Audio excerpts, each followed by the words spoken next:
We've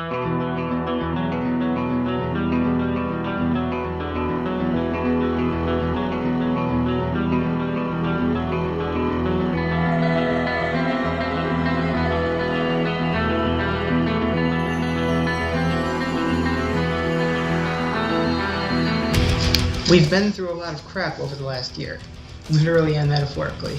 Remember the flush toilet? We've seen how Coca-Cola became a worldwide phenomenon. We've chewed our way to the bottom of how bubblegum was invented, and we've had loads of fun. With 3 quarters down, 1 to go, I give you this quarter's video, History of Video Games.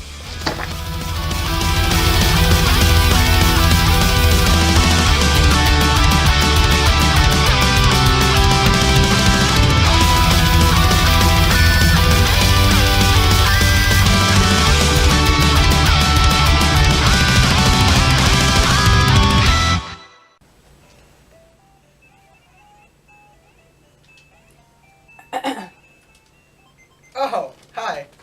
I just love playing video games. You can probably tell.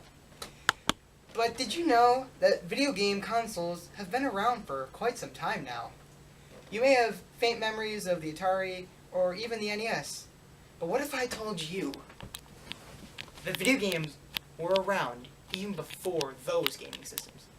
We've got 25 consoles to review with 10 minutes and 1 life remaining. So hold on to your controllers, because this is going to be one heck of a Mario Kart style bumpy ride of video game fun! Booyah! The first commercially sold game system was the Magnavox Odyssey. No, not Homer's Odyssey, the Magnavox Odyssey, made by Ralph Baer in 1972.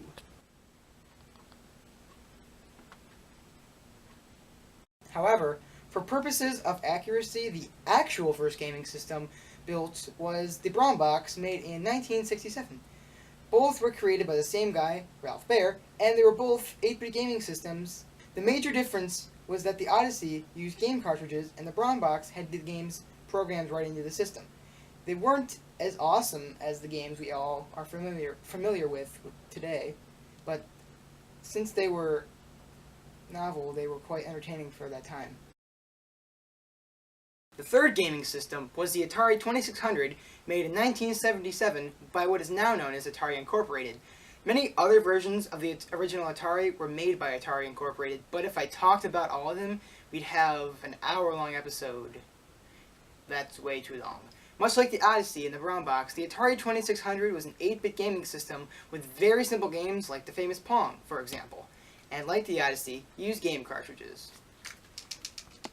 Fun fact number 1! Last month, on April 26, thousands, although the speculation is millions, of Atari cartridges were found in a New Mexico landfill. In 1982, Atari programmers were rushed to develop an E.T. game so that the release of the game coincided with the release of the movie E.T. the Extraterrestrial.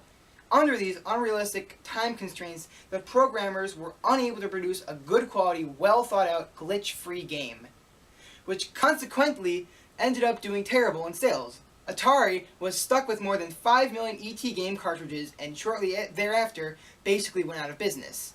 This event was seen as a huge contribution to the collapse of the video game industry in the 1980s. What else could Atari do but bear the evidence of their demise? I guess they should have changed the name of the game from E.T. Extraterrestrial to Extra Terrible.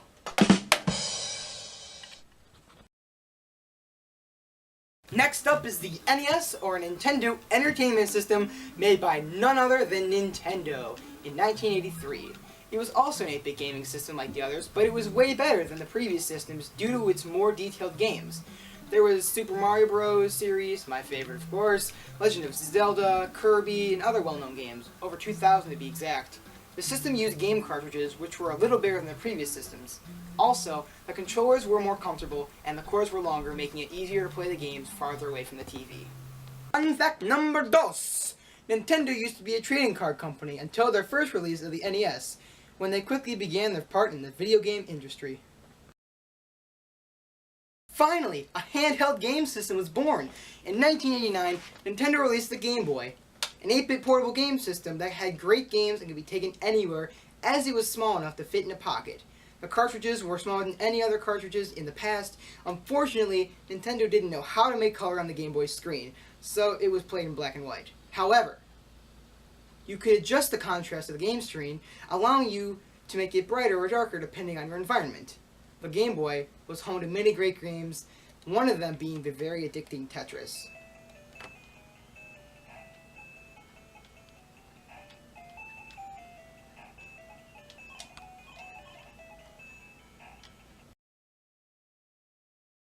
The sixth gaming system was the Sega Genesis, also made in 1989 by Sega, another gaming company. It wasn't as popular as Nintendo, but still made great games like Sonic the Hedgehog. What made this game system better than any other game systems at the time was its graphics. Unlike the others, the Sega Genesis was 16-bit as opposed to 8-bit, meaning the games had better visual details and were clearer. The cartridges for the Genesis were smaller than the NES, where the heck are they, and the controllers had more buttons, allowing the player to have more abilities in the games. 7, my lucky number, is the SNES, or Super Nintendo Entertainment System, made by Nintendo in 1991. This was Nintendo's first 16-bit game system and home to many awesome games like Super Mario World. The cartridges were a little bigger than Sega's, but a little smaller than the NES's.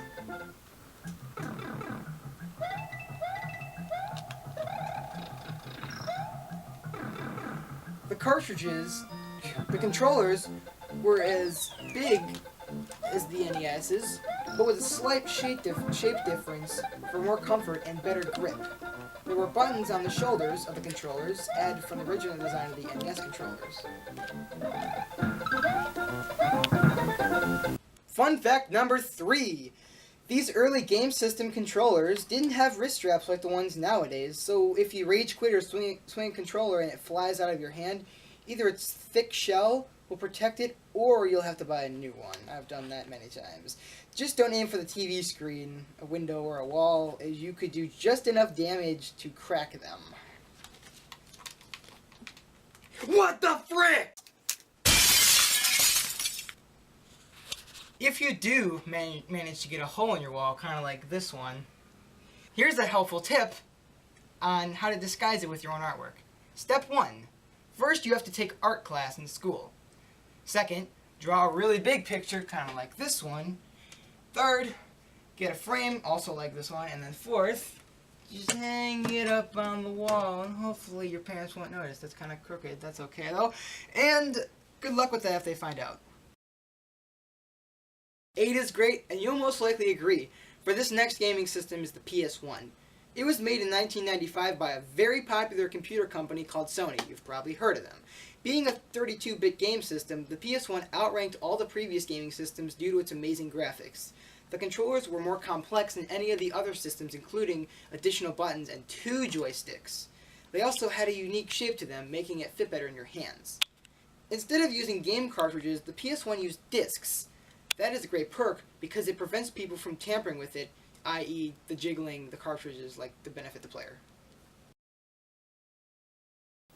Next up, and arguably one of the best game systems ever created, is the Nintendo 64, or N64 for short, made by Nintendo in 1996.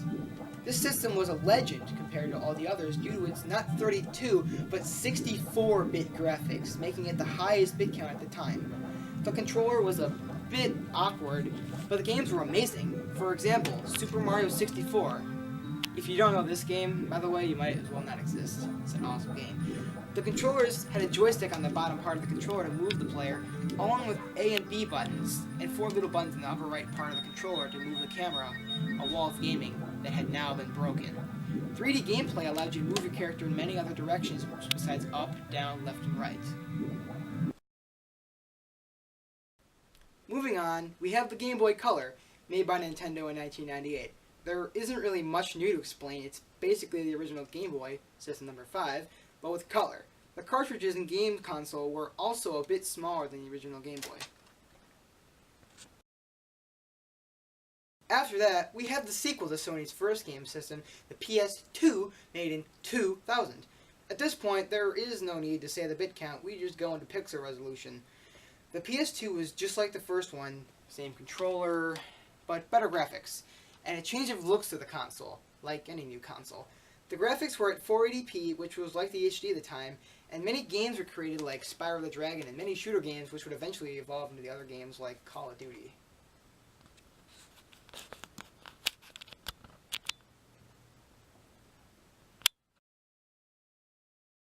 The 12th game system made by Nintendo was the GameCube. Made in 2001, the GameCube was Nintendo's first game system that used game discs instead of cartridges, even if the discs were smaller than any other systems. It had a controller similar to that of an N64, but it was a little bit smaller and had more buttons on it. My favorite game on this system, continuing the Mario saga, is Super Mario Sunshine, the game that made the GameCube sell so well in its time. Like the system says, it is shaped like a cube and allows co-op capabilities by having 4 controller ports for multiple people. Unlucky number 13, the Xbox, which is not unlucky by the way, also created in 2001 by Microsoft, a computer company that competed with Sony. The Xbox basically copied the idea of the PlayStation due to their similarities in controller design and their sharing of similar games. But it has some differences from the PlayStation. There were no shoulder buttons on the controllers. The console looks different, and the buttons are labeled differently. On this one, they have here, and then, yeah. But the two are basically the same thing. Nintendo's next handheld, the Game Boy Advance, created by Bill Gates and sold by Nintendo in 2003, is next up on our list. It was smaller than any other handheld and was 16-bit in color, and had the smallest game cartridges at the time. It allowed co-op gaming with the use of a cord connected to both systems simultaneously, and was the first foldable handheld in history. Its games mostly consisted of throwbacks from previous Nintendo games, but there were other games as well. Improving on their last attempt at a foldable game system was Nintendo, creating the DS or dual screen, the first game system by Nintendo that didn't have the words Game Boy or Nintendo in it. That's a fun fact for you. The DS was a lot like the Game Boy Advance, but it was a little bigger, more of a rectangle shape than a square. It also had the smallest game cartridges ever created for the console. Yeah, it's very small. It still does, by the way. And it had a touchscreen feature along with a stylus, making games even more fun by being interactive. Cooperative modes were now wireless, so there were no more cords except for this charger, which was introduced with the Game Boy Advance. You could chat with friends too, if you were close enough, via PictoChat, if you're too lazy to actually talk to your friends face to face. One last thing, the DS also could play Game Boy Advance games with a slot on the bottom of the system, as well as the DS games.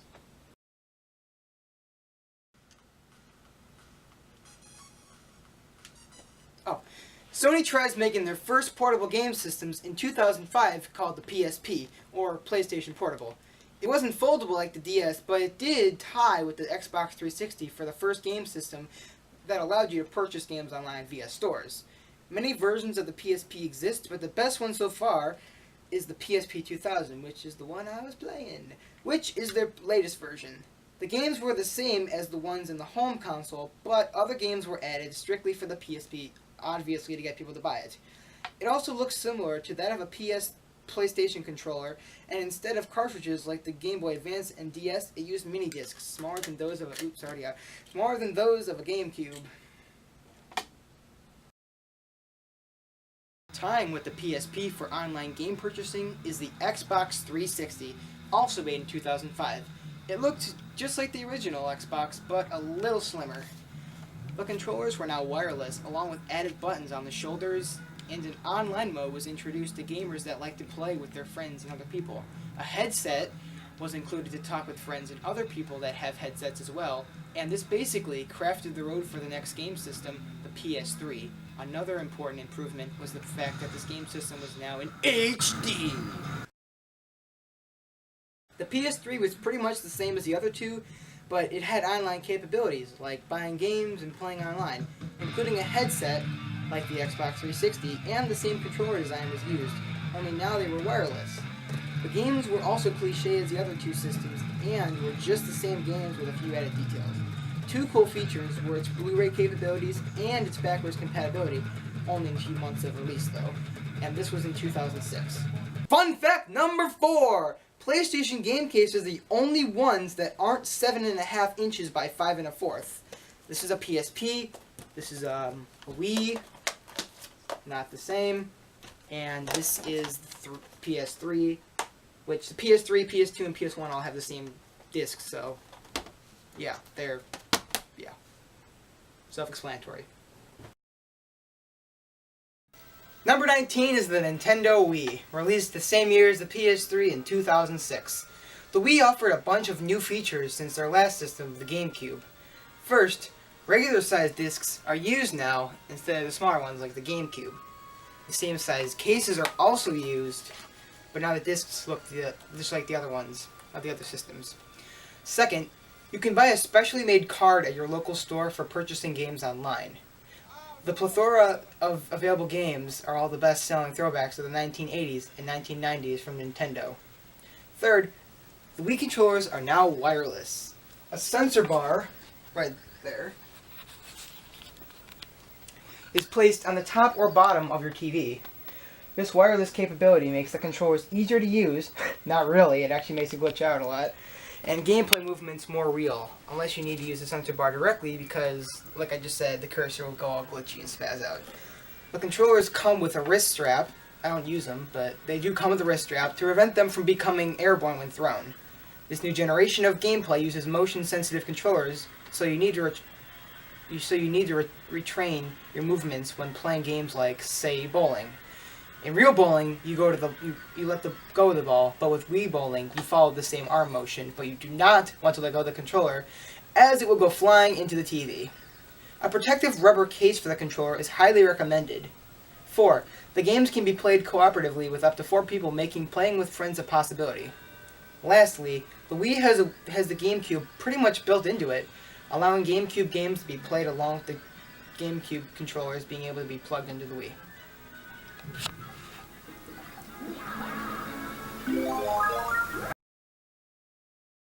Next up on our never-ending list of fun is the handheld DSi, made by Nintendo in 2009.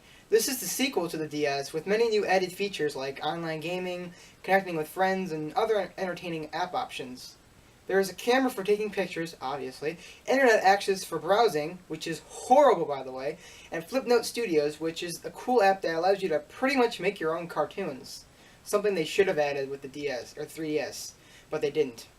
The DSi is a little bigger than the DS and has the same game cartridges with a few new games, and the DSi also plays DS games.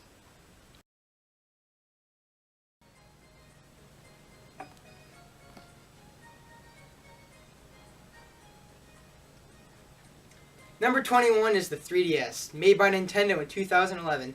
It is Nintendo's most current portable game system, and like the name implies, it allows you to play games in 3D using special 3DS cartridges. Like this. It has a little nubby at the end of it. We'll talk about that in a little bit. But the 3DS accepts the older DS and DSi game cartridges for gameplay, but it doesn't convert the games to a 3D image. Also, the reverse is not possible. In other words, 3DS game cartridges cannot be played on any of the previous DS systems due to a little nubby at the end of the cartridge, like I just mentioned. There are 2 cameras, one for flat images and one for 3D images, internet access capabilities, and the ability to buy games online. I'm going to stop saying that now. They all buy games online, okay?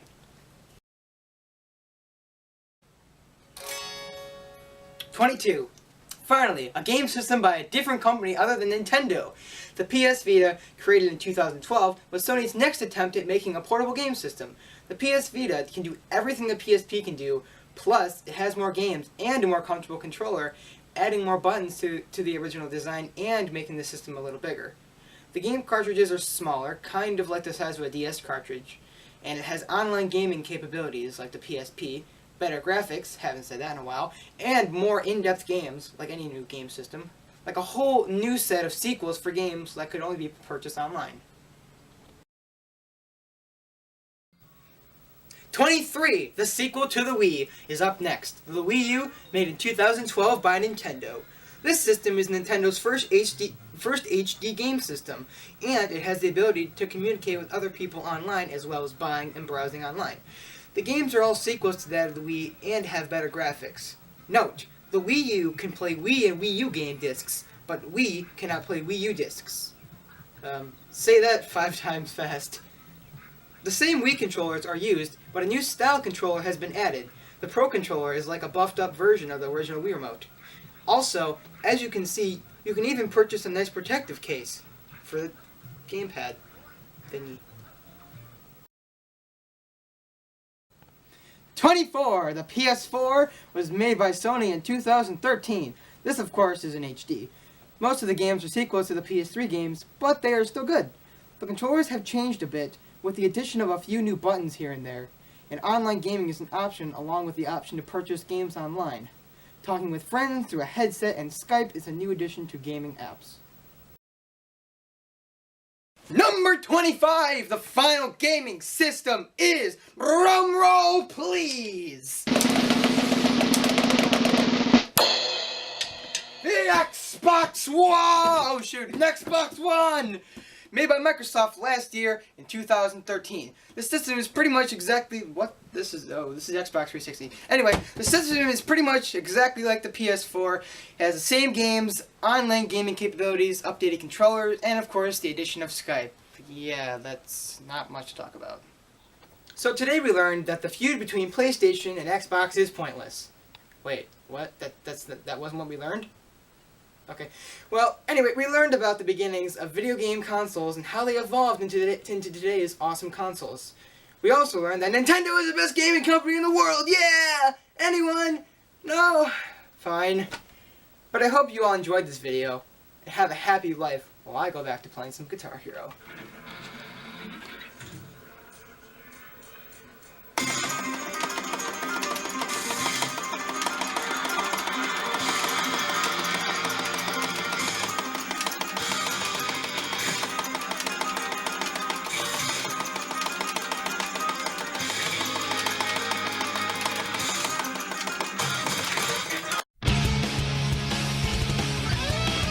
Unlucky number 13, the Xbox, which is not unlucky by the way, also created in 2001 by Microsoft, a company that sold computers that, okay, we're still good. Improving on their last attempt at a foldable game system was, oh, oops.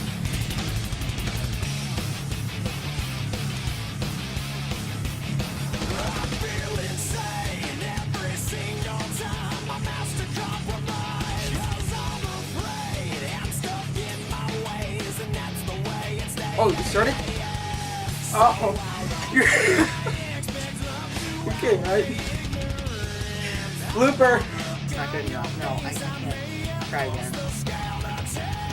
No, start it over. No, start it over. The Pro Controller is like a drum roll, please. Oh no!